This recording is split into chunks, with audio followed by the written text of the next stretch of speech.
Welcome to my channel सच्ची Urdu stories. मेरा नाम निम्रा है और मेरी उम्र तकरीबन 20 साल है। मैं लाहौर में रहती हूँ। मेरा रंग बहुत ज़्यादा सांवला है, लेकिन मेरे नैन नक्श बहुत ज़्यादा अच्छे हैं। जो कोई भी मुझे देखता है वो मुझे देखता ही रह जाता है। मुझे शुरू से ही पढ़ाई का बहुत शौक़ था और मैंने ये सोच लिया था कि पढ़ाई करके मैं बाहर के मुल्क चली जाऊँगी। लेकिन मेरे अम्मी अब्बू इस बात को नहीं मानते थे। वो कहते थे कि हम तुम्हें कभी बाहर नहीं जाने देंगे। मैं अपने दादा और दादी के साथ ही रहती थी, इसलिए मैं दादा अब्बू की मिन्नतें करने लगी कि वो अम्मी अब्बू को राज़ी कर लें। मेरे दादा मुझसे कहने लगे कि मैं एक शर्त पर तुम्हारे अम्मी और अब्बू को मना लूँगा। मैंने अपने दादा से पूछा कि क्या शर्त है, तो मेरे दादा मुझसे कहने लगे, वक्त आने पर तुम्हें सब बता दूँगा।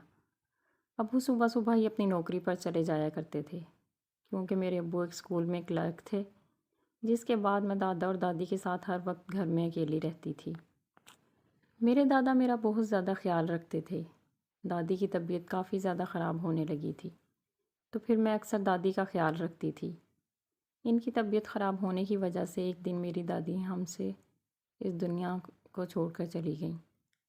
दादा भी अब बहुत ज़्यादा अकेले हो गए थे, क्योंकि दादी अल्लाह को प्यारी हो गई थी। मेरे दादा की उम्र इतनी ज़्यादा नहीं थी। उन्होंने ख़ुद को बहुत ज़्यादा फ़िट रखा हुआ था, क्योंकि वो एक आर्मी से रिटायर ऑफिसर थे। दादी के जाने के बाद वो बहुत ज़्यादा उदास भी रहने लगे थे।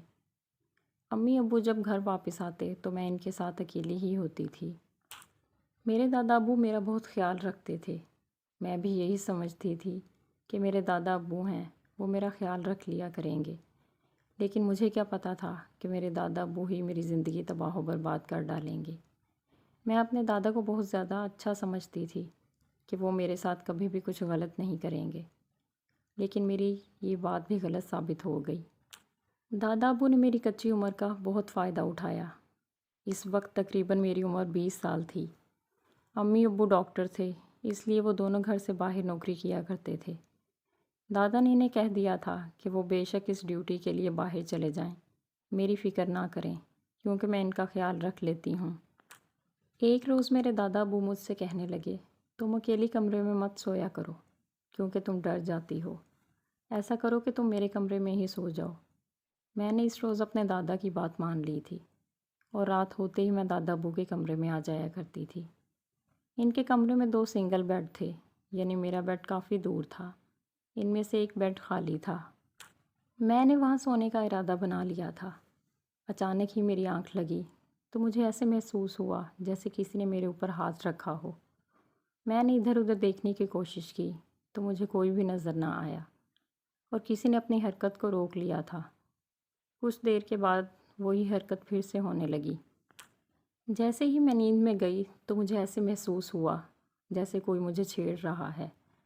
जैसे ही मैंने आंखें खोलीं और देखना चाहा तो सामने दादा अब्बू थे। मैं दादा को देखकर काफ़ी हैरान हो गई थी। मैं बहुत ज़्यादा हैरान हो रही थी क्योंकि दादा बहुत ज़्यादा अजीब हरकतें कर रहे थे। ये सब पहली मर्तबा मेरे साथ हो रहा था। मैंने भी इस चीज़ को अच्छी तरह महसूस कर लिया था, लेकिन मैंने ये बात भी अपने दिल में सोच ली थी कि अगर दादा ने ऐसा वैसा कुछ किया तो मैं उठ जाऊंगी। दादाजी कुछ देर तक मुझे सुकून देते रहे। दादा अब्बू के ऐसे करने से मुझे भी बहुत ज़्यादा सुकून मिल रहा था। कुछ देर ये हरकतें करने के बाद मेरे दादा अपने बेड पर वापस चले गए, लेकिन इनके जाने से मेरी बहुत ज़्यादा बेचैनी बढ़ने लगी। मुझे शायद इनकी बहुत ज़्यादा आदत हो गई थी, लेकिन दादा इससे आगे कोई काम नहीं करते थे। कुछ देर बाद ही अब्बू ने अपनी जॉब छोड़ दी थी। ये सुनकर मेरी जान ही निकल गई। अब मुझे ऐसा लगने लगा था कि मैं मज़ीद दादा के पास नहीं रह सकूँगी। अब तो दादा अब्बू मुझे बहाने बहाने से छेड़ने लगे थे। अब इस बात को 3-4 साल ही गुजरे थे और ये काम मेरे और दादा के दरमियान बहुत ज़्यादा होने लगा था। दादा भी अब हर वक्त मुझे राज़ी करने में लगे रहते। मैं भी दादाजी को ज़्यादा तंग नहीं करती थी। जब भी दादाजी मुझे कहते मैं इनके कमरे में चली जाया करती थी। मुझे दादाजी से ज़्यादा डर नहीं लगता था, क्योंकि दादाजी वैसे भी बहुत ज़्यादा बुढ़ापे में पहुंच चुके थे। वो मेरा कुछ भी नहीं बिगाड़ सकते थे। जब से मैंने दादा अब्बू की हर बात मानने लगी थी, دادا ابو میرے لیے بہت زیادہ چیزیں لے کر آیا کرتے تھے اور میری ہر خوشی کا خیال رکھتے۔ میں بھی دادا ابو کے ساتھ بہت زیادہ اٹیچ ہو گئی تھی اور میں دادا ابو کی ساری باتیں سمجھ رہی تھی کہ دادا ابو مجھ سے کیا چاہتے ہیں۔ پھر ایک روز دادا ابو میرے کمرے میں آئے اور مجھ سے کہنے لگے، آج بیٹا میں تمہیں ایک چیز دکھاؤں گا۔ جیسے ہی دادا ابو نے وہ چیز دکھائی تو وہ بہت زیادہ بڑی تھی۔ میں نے فوراً اس چیز کو پکڑ لیا اور ان کے ساتھ وہ سارے کام کرنے لگی۔ زندگی میں پہلی دفعہ میرے ساتھ یہ سب کچھ ہو رہا تھا۔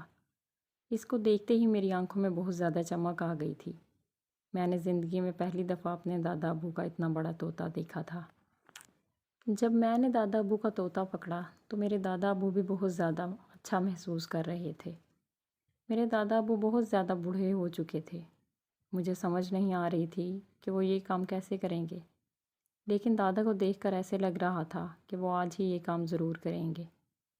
کچھ دیر کے بعد ہی مجھے دادا ابو سے بہت زیادہ سکون ملنے لگا تھا۔ میں جانتی تھی کہ یہ سب کچھ غلط ہے، لیکن پھر بھی میں یہ سب کچھ کر رہی تھی کیونکہ مجھے بہت زیادہ تھکاوٹ ہو رہی تھی اور مجھے سکون بھی مل رہا تھا۔ دادا ابو کو بھی شاید اس چیز کی بہت زیادہ طلب تھی۔ وہ تھکنے کا نام ہی نہیں لے رہے تھے۔ آدھے گھنٹے کے بعد میں نے دادا جی کو بہت زیادہ منتوں ترلوں سے کہا کہ اب بس کر دیں۔ مجھے بھی اب دادا ابو کے ساتھ ایسے رہنے کی بہت زیادہ عادت ہو گئی تھی، لیکن میرے لیے خطرے کی بات یہ تھی کہ میرے ماں باپ نے میرا رشتہ کہیں طے کر دیا تھا اور یہ سب کچھ میرے لیے خطرے سے خالی نہیں تھا۔ اس وجہ سے میں نے دادا جی سے بات چیت کرنا چھوڑ دی تھی۔ اب میں نے منع کر دیا تھا کہ وہ کبھی میرے پاس نہ آئیں۔ وہ بھی حیران تھے کہ کچھ ہی دنوں میں میری شادی ہونے والی تھی۔ دادا ابو میری بہت زیادہ منتیں کرتے تھے کہ میں ان کی ہر بات مان جاؤں، لیکن میں کچھ نہیں مانتی تھی کیونکہ اسی میں دادا کی اور میری بھلائی تھی۔ اگر آپ کو ویڈیو پسند آئی ہو تو ویڈیو کو لائک ضرور کریں۔ اللہ حافظ۔